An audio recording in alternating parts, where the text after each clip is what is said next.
Maybe you should go see a doctor. I'll even pay for the costs if you want. My mother-in-law Diane, who's always been so blunt and tactless, seemed convinced it was my fault we couldn't have kids. By the way, it's really such a shame for your parents. In the end, they passed away without ever having the chance to meet any grandchildren. She always had a habit of looking down on me ever since we first met, so perhaps what happened to her in the end was just karma coming back at her. This was at my parents' funeral after they were both involved in a sudden accident and passed away unexpectedly. Even then, my mother-in-law couldn't stop talking about having kids, but soon I would finally find a way to shut her up. My name is Wendy and my husband's name is Adam. We both went to the same high school. Back then, we were in different classes, had different extracurriculars, so we had never crossed paths when we were students. To be honest, we didn't even know the other existed. We met for the first time when we were 23 years old. Adam walked into the pet store where I worked, which specialized in dogs. Tall and broad-shouldered, Adam knelt down and watched the puppies through the glass with a warm, gentle expression. I couldn't help but be captivated by him. I must have been staring, completely forgetting about work. Looking back, it must have been love at first sight. A coworker's voice snapped me out of it. Without thinking, I walked over and spoke to him. "Hi there, what kind of puppy are you looking for today?" I'm pretty sure that's what I said. Adam looked a little surprised that I'd spoken to him first. "I'm about to move out on my own, so I'm looking for a partner to keep me company." He answered shyly, almost as if he was embarrassed to admit it. "Oh, I see. This little one here is absolutely adorable, don't you think?" I started explaining the traits of the small breed he was watching. He mentioned he was looking for a small dog that didn't bark much. He seemed to want a small, quiet dog, something calm that wouldn't cause much commotion. We looked at a few other dogs together and I pointed out some options I thought might suit him. I think I'll need to think about it a bit more. With that, Adam left the store that day. Though we'd only spoken briefly in the store, Adam stayed on my mind from that day forward. The months passed and he never came back to the store. One day, my high school friend Mia invited me to a mixer. I'd never been to a mixer before and honestly, I wasn't too excited about it. "I'm sure there's someone perfect for you, Wendy." The theme for the mixer was dog lovers, Mia explained. Dog lovers, huh? Intrigued, I decided to give it a shot. On the day of the event, I picked out a new outfit to wear and joined Mia at the venue. I met Mia at an Italian restaurant, the venue for that evening. A banner reading "For Dog Lovers" hung prominently across the room. The room was buzzing with energy, filled with plenty of people chatting and laughing. I decided to just relax and enjoy the evening, regardless of the outcome. Mia, however, wasted no time wandering off to mingle. "I'll be right back, okay?" With that, she headed toward a guy she seemed to have her eye on. Left on my own, I wandered over to the buffet table. The food looked incredible, everything from pastas to fresh salads, and I couldn't decide where to start. Just as I reached for the salad, my hand bumped into someone else's. "Oh, I'm sorry." I quickly pulled my hand back, and the other person immediately apologized as well. No, my bad, please. Go ahead." I looked up at the voice and froze. Oh, it was Adam. Have we met before? Adam tilted his head slightly, trying to place me. "I work at the pet store you visited a few months ago. You came in to look for a puppy because you were planning to live on your own, remember?" Feeling a little self-conscious, I reminded him of our first meeting. Adam's face lit up as recognition dawned. "Oh, you were the super helpful staff member from that day." Hearing that, my cheeks flushed with warmth, and so we ended up sitting down together eating and talking. "I never expected to run into you here. What are the odds, right? You know, after that day, you didn't come back to the store and I was wondering what happened." At that moment, I was determined not to let this unexpected reunion slip away. It felt like fate that we'd run into each other like this.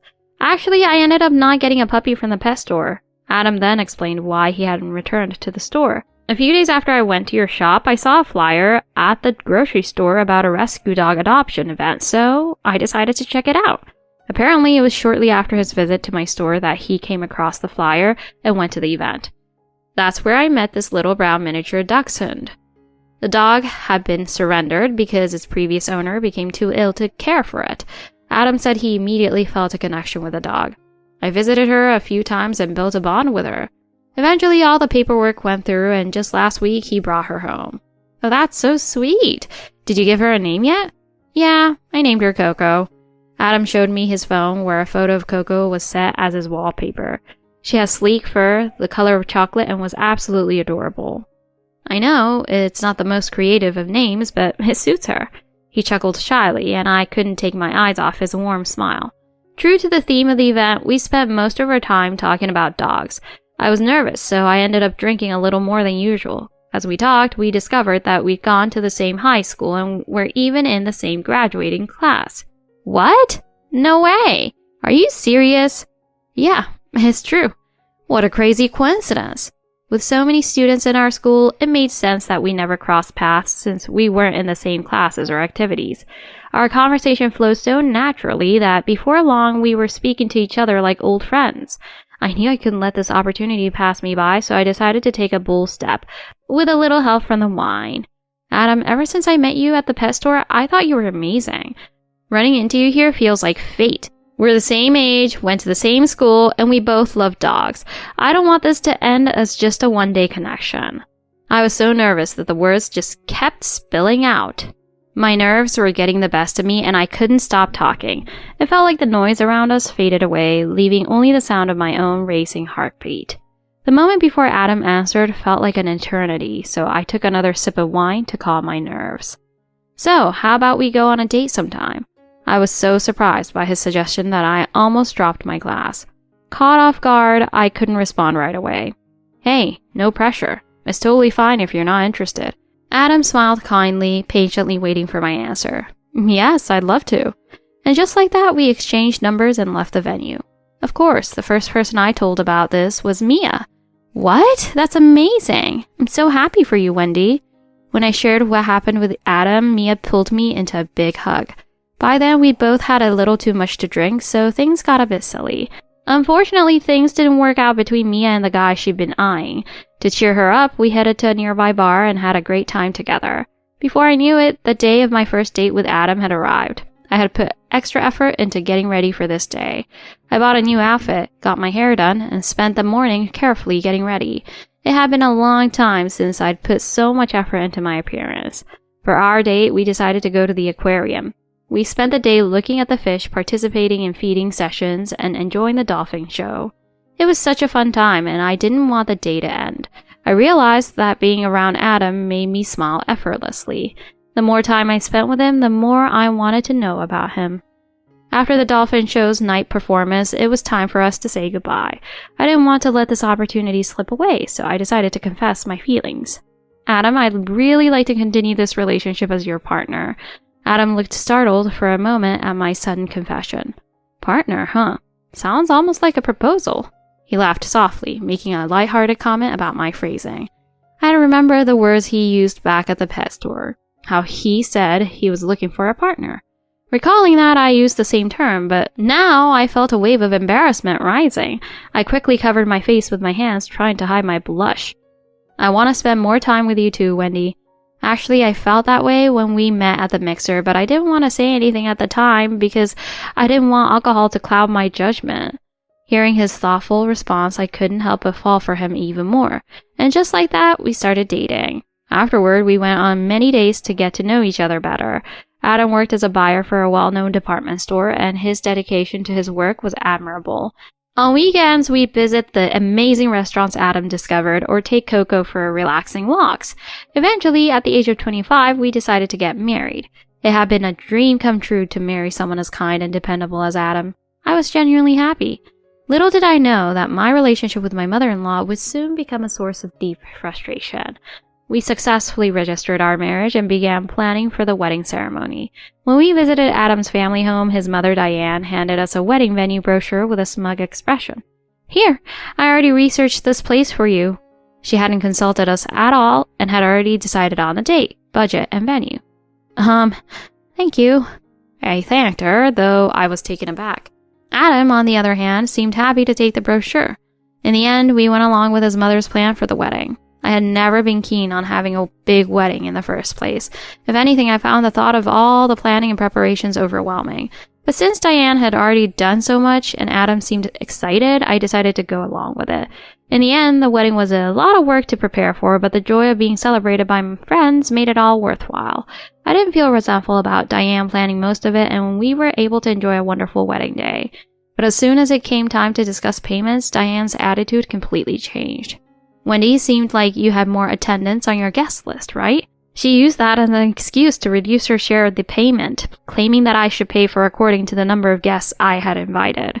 Originally, we'd agreed that Adam and I would invite an equal number of friends. However, several Adam's friends canceled, so I invited a few more of mine to make up for the numbers.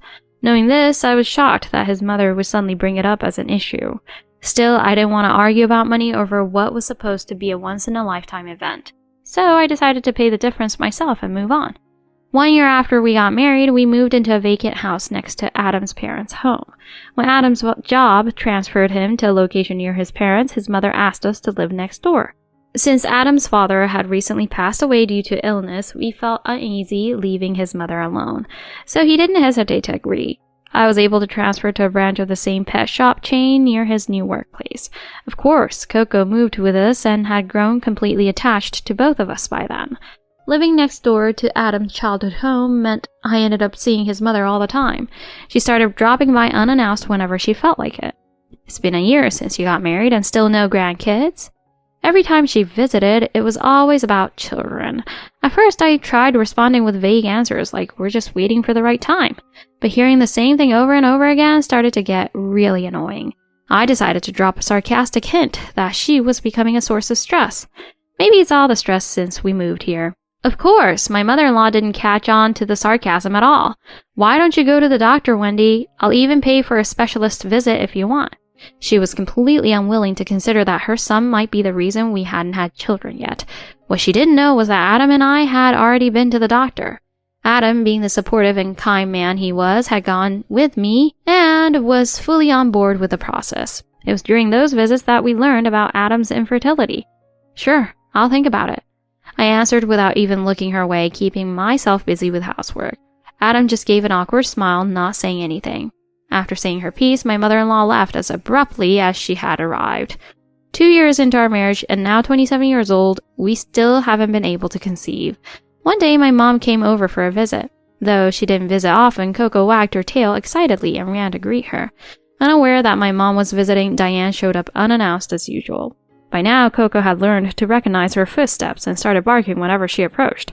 Unlike with my mom, there was no wagging tail, just a cautious and defensive stance. Oh, hello there. My mom glanced at me, startled by the sudden appearance of my mother-in-law. Although I'd often vented to her about these visits, seeing it happen in real time left her visibly shocked. It's so nice living next door. I can see my son anytime I want. You should do the same if your son ever gets married. Live next door.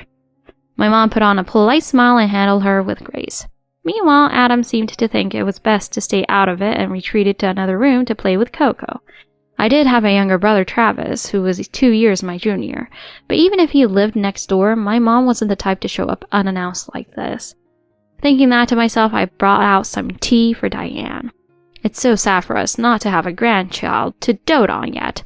I even offered to pay for an infertility specialist, but your daughter just won't go. Perhaps you can talk some sense into her? My mom already knew we'd been to the doctor and that the issue was on Adam's side. The only one unaware of the truth was my mother-in-law. So as usual, I rolled my eyes internally and ignored her comments. Still, I sighed inwardly, thinking, here we go again, and chose to ignore her remarks like usual.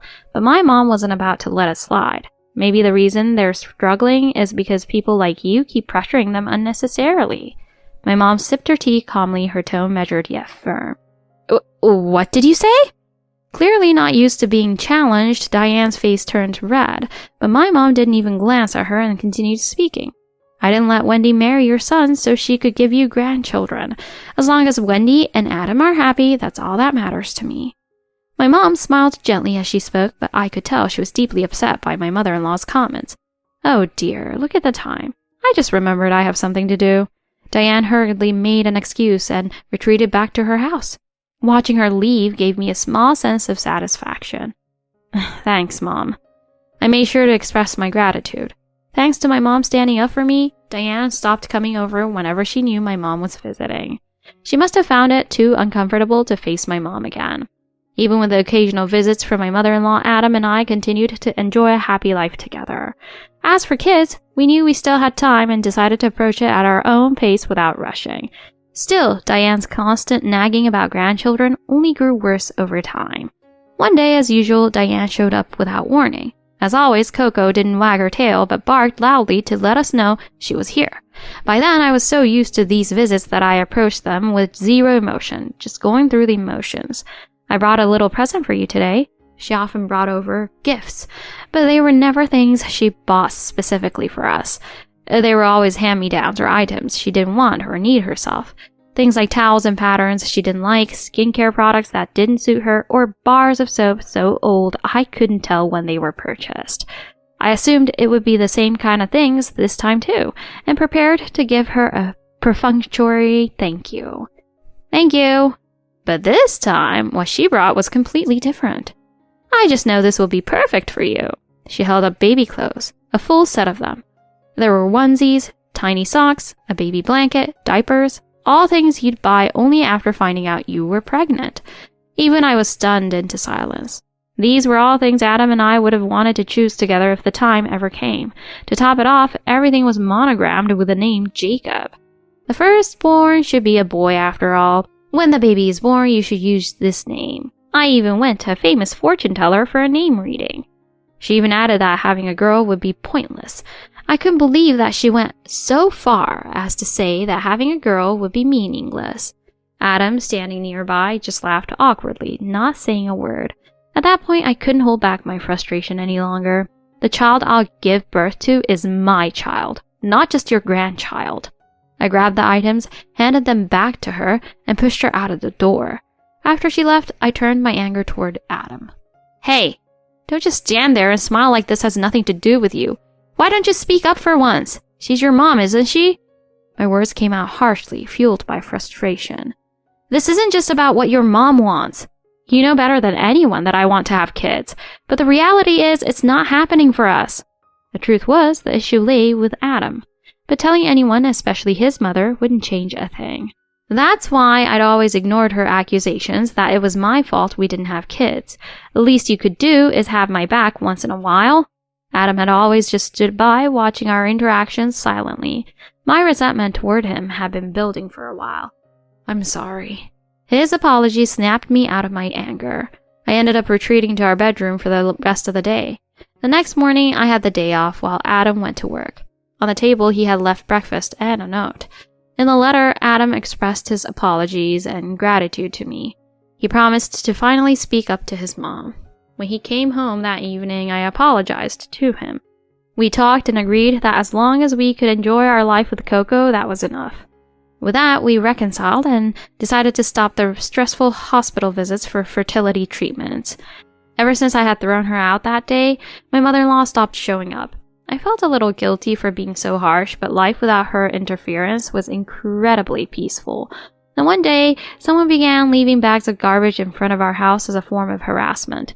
It didn't happen every day, so I spent time trying to figure out the best way to handle it. One afternoon during a break at work, I got a call from an unknown number. I felt an uneasy sensation in my chest. Hesitantly, I answered, and it turned out to be a call from a hospital. They told me that my parents had been caught in a fire at a shopping mall. I immediately dropped everything at work and rushed to the hospital. By the time I arrived, my younger brother Travis was already there, and we listened to the doctor together. Unfortunately, it's very likely that they won't make it through the night. Hearing those words, my brother and I broke down in tears. We held our parents' hands tightly as the hours passed. My brother and I sat by their sides, holding their hands tightly. By the next morning, both of them had passed away. I couldn't process what had happened. I felt numb and detached from reality. My body felt heavy, and I cried so much that I had no tears left.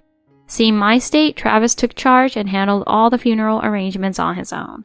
Adam came to the hospital as soon as he could and stayed by my side the entire time. The next day, we held a funeral. I couldn't focus on anything. I just followed the instructions of the funeral director. The sudden loss had completely drained me, physically and emotionally. Thanks to my brother's efforts, we managed to get through the ceremony. Since it was both of our parents' funeral, many relatives came to pay their respects. Even Diane attended this service. It was the first time I'd seen her since the day I kicked her out. To be honest, this was the last place I wanted to see her.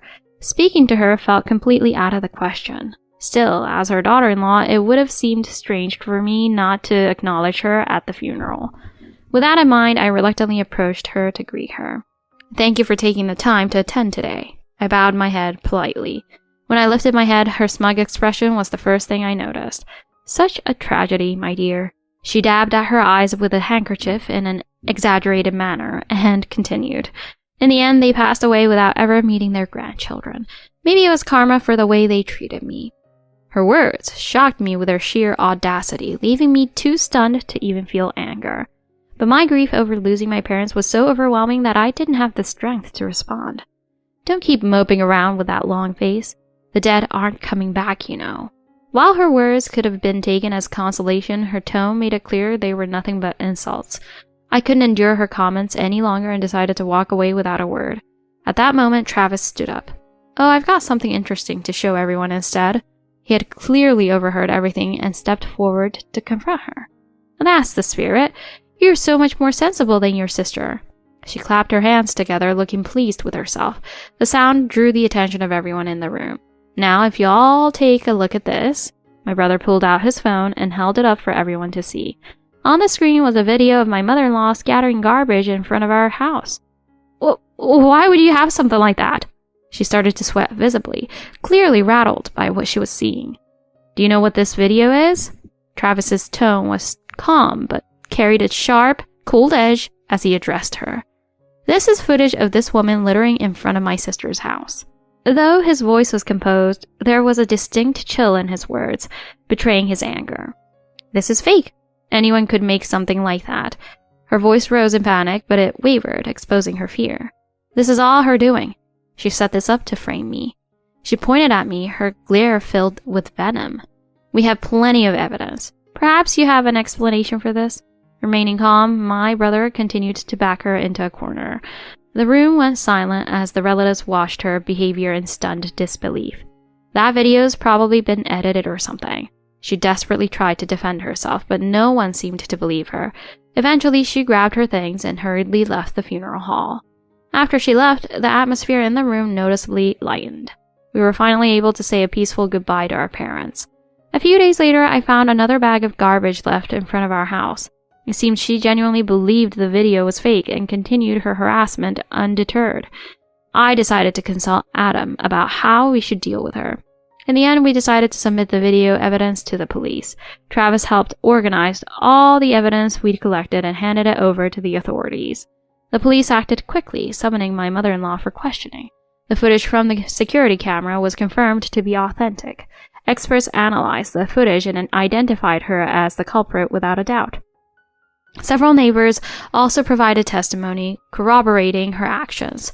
Her harassment was fully exposed and she was held legally accountable for her actions. This marked the turning point when Adam decided to cut ties with his mother. Mom, what you've been doing is unacceptable, even as family.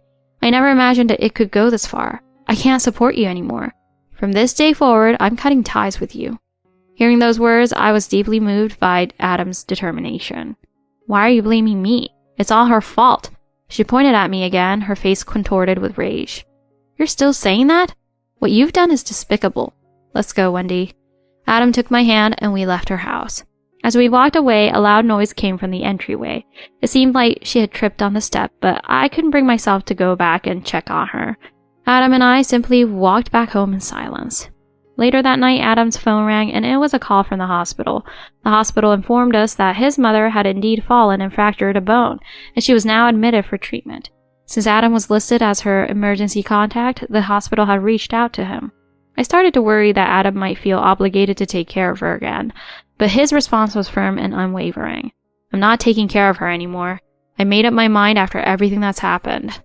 Hearing him say that, I realized just how serious Adam was about cutting ties with his mother.